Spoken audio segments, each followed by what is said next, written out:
Magandang gabi, mga kabebe, from the heart of Sagay City proper, all the way to our listeners abroad, sa Dubai, sa USA, kahit saan pa man kayo naroroon. I hope you're all tucked in, or maybe just starting your shift. Alam nyo, minsan talaga, nakakatuwa lang isipin kung paano nag-iiba ang panlasa ng tao sa gabi. Yung tipong ayaw mo ng sweet sa umaga, pero pagdating ng alas 10, parang may magic na tumatawag sa halo-halo. It's a mystery, di ba? Like my pamangkin si Mateus. Diyan sa Dubai, sigurado ako ngayon naghahanap niya ng taho. Pati sina Noah at Olivia sa States. I bet they're missing Arcafanin. Anyway, hindi naman yan ang dahilan kung bakit tayo magkasama tonight. May isang sulat na dumating dito sa ating studio, galing din sa ating lugar dito sa Sagay. A small town but with big stories. Ang nagpadala? Si Samuel. Samuel, a hardworking upholsterer, wrote to me. Sabi niya, may bagong spark daw lately sa buhay niya. Hindi pa malinaw, ito bebe, pero I feel a quiet excitement.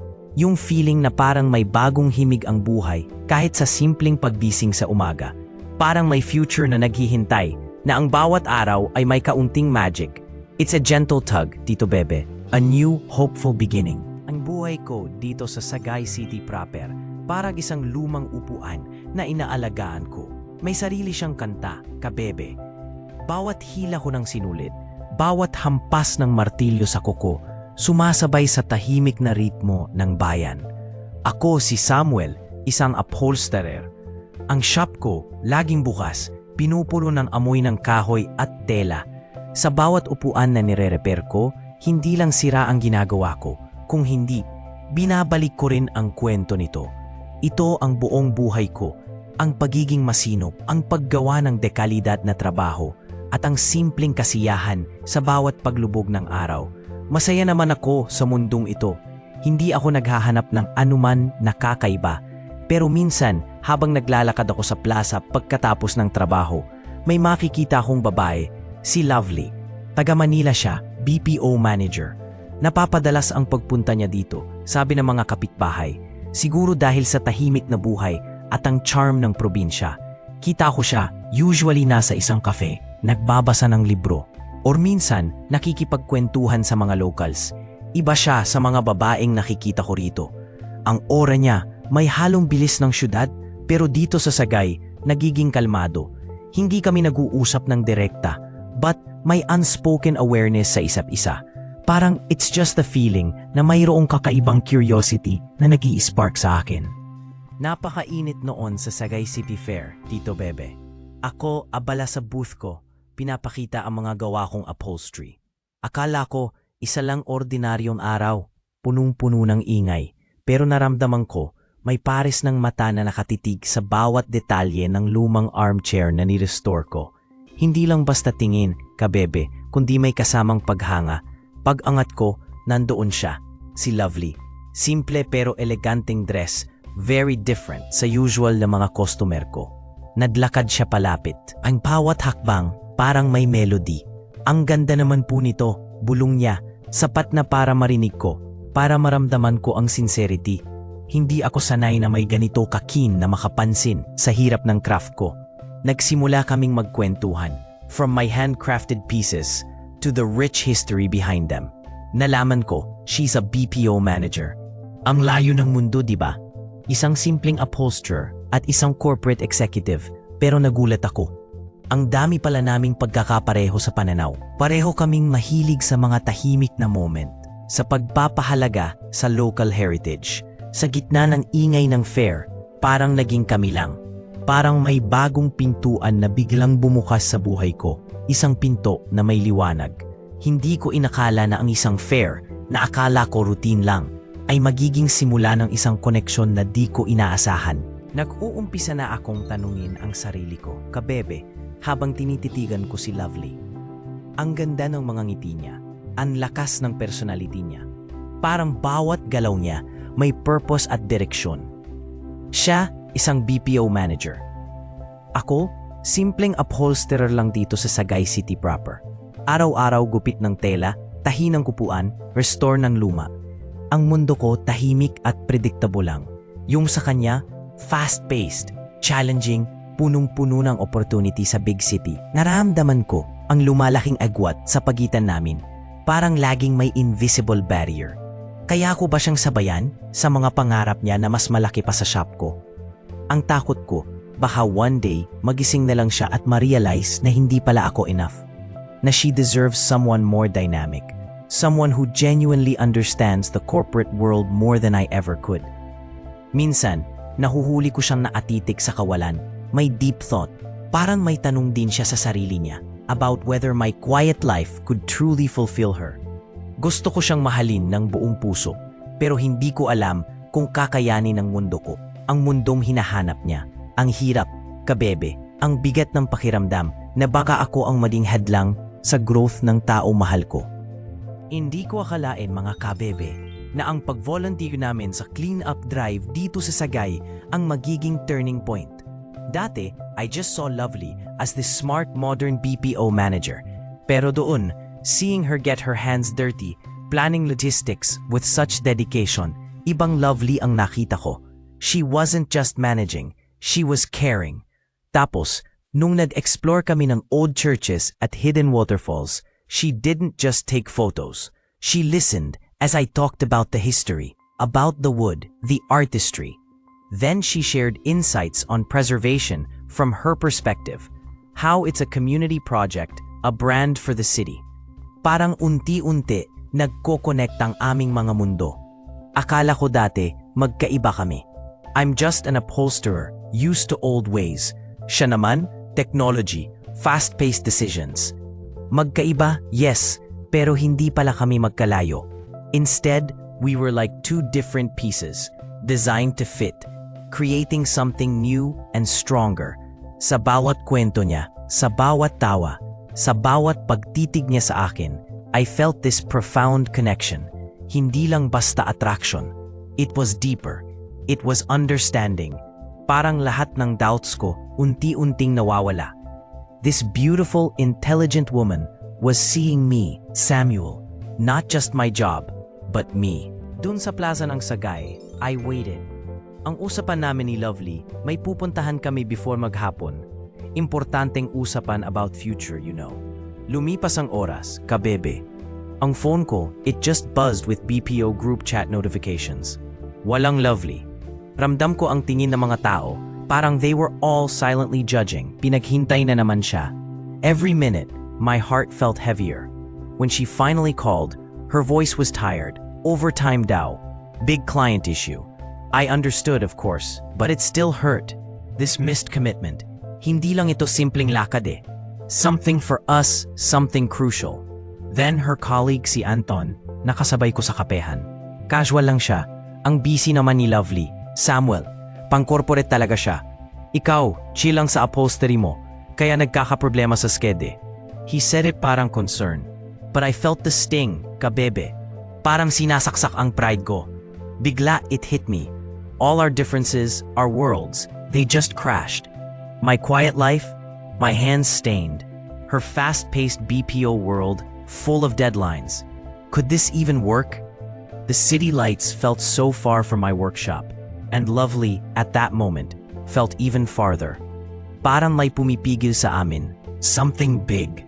Ang bigat ng katahimikan pagkatapos ng lahat, kabebe. Akala ko maintindihan niya ang simpleng buhay ko dito, ang workshop ko, ang pangarap ko. Pero parang hindi. Ang daming hinahanap, ang daming pressure mula sa mundo niya. At pakiramdam ko gusto niya akong baguhin. Isang gabi sumabog kami. Di ko na maintindihan bakit ang hirap niyang tanggapin kung sino ako.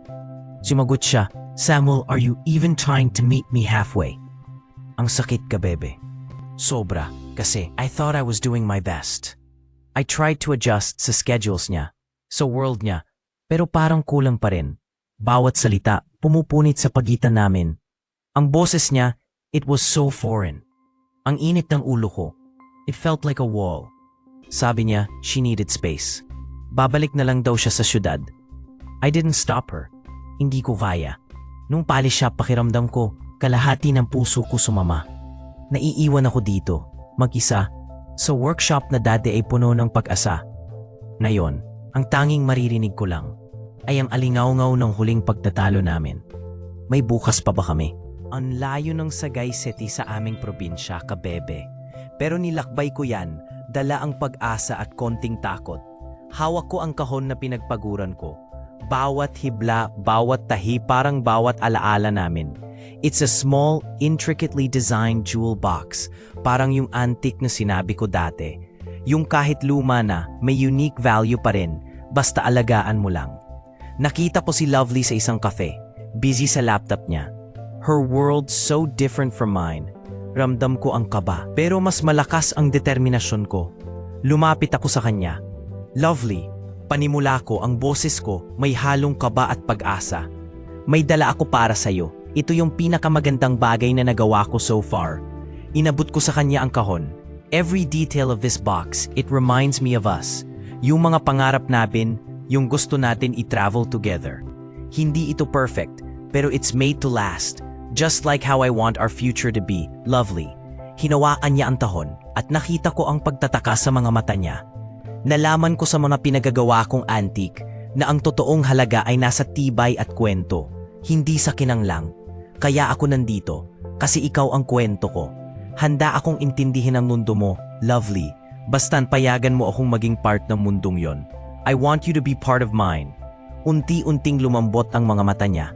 Alam ko ngayon ang simula ng lahat o ang tuluyang pagtatapos. Akala ko talaga, kabebe, yung mga kaibahan namin ni Samuel ang magiging endpoint ng lahat. Na yung nindo ko bilang isang BPO manager at siya bilang isang upholster ay hindi kailanman magtatagpo. Ang dami kong pressure, ang dami kong inisip na baka hindi talaga kami, na baka hindi kami compatible because of our paths. Pero when he showed up that day, when he looked at me, hindi niya kailangan magsalita ng marami. Ang bawat gesture niya, bawat tingin, all of it just screamed, I understand you, I value you. Hindi ko alam, basta unti-unti, gumuho yung walls ko.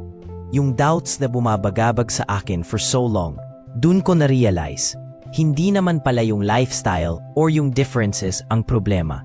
It was my own fear of judgment. My own insecurity, my pride. Ang totoo, mas matatag kami dahil magkaiba kami.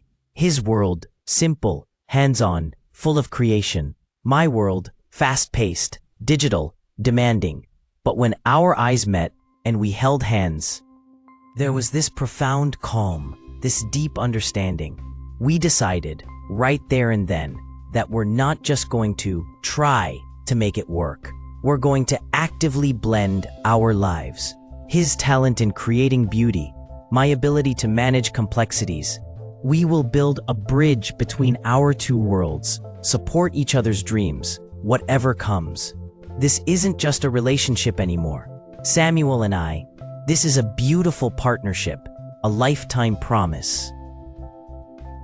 Minsan, ang pag-ibig, parang isang lumang upuan na ipina-upholster. Kitang-kita mo ang pagod, ang luma, ang mga flaws. Ganoon ang kwento ni na Samuel, ang ating upholster, at ni Lovely, ang BPO manager. Two different worlds, di ba, mga kabebe? Sa simula akala mo, paano sila mag-gel? Paano magmamatch ang traditional artistry at ang fast-paced corporate life? Pero ang tunay na pagmamahal, hindi yan hinahanap sa perfect match. Hindi yan sa parehong background o sa iisang takbo ng buhay, kundi sa kung paano nyo pinagtatahi, pinagbubuklod yung mga pagkakaiba ninyo. It's about the care, the patience, the dedication na ilalagay mo para yung luma, yung di perpekto ay maging isang masterpiece. Ang pag-ibig ni na Samuel at Lovely, parang yung upuan na yan. Hindi perpekto ang fabric nila, hindi rin pareho ang texture. Pero yung bawat tahi, yung bawat repair, yan ang nagbigay sa kanila ng unique pattern, ng strength at ng timeless beauty. It teaches us na ang genuine connection, it only gets better with time and careful craftsmanship. It's about valuing the unique song each person brings at paggawa ng isang magandang melody together. Kaya, embrace the differences, mga kabebe, because sometimes, those are the very things that make your love story truly special.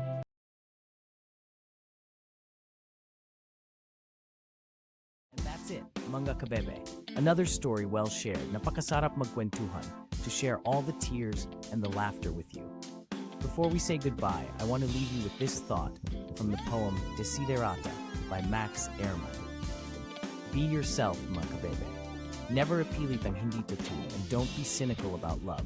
Because even when life is dry and full of sadness, true love is always there, like the grass that always grows back. Sana ay nag-enjoy kayo, my dear mga kabebe. If this message touched your heart, please click the like button for me. And para hindi na kayo mahirapan maghanap, subscribe to the channel and hit that notification bell so you never miss our late night chikahan. Huwag niyo ring kalimutang mag-iwan ng comment about your own feelings or story. Thank you so much for spending your valuable time with your Tito Bebe. Always remember to keep your heart open, but keep your standards high.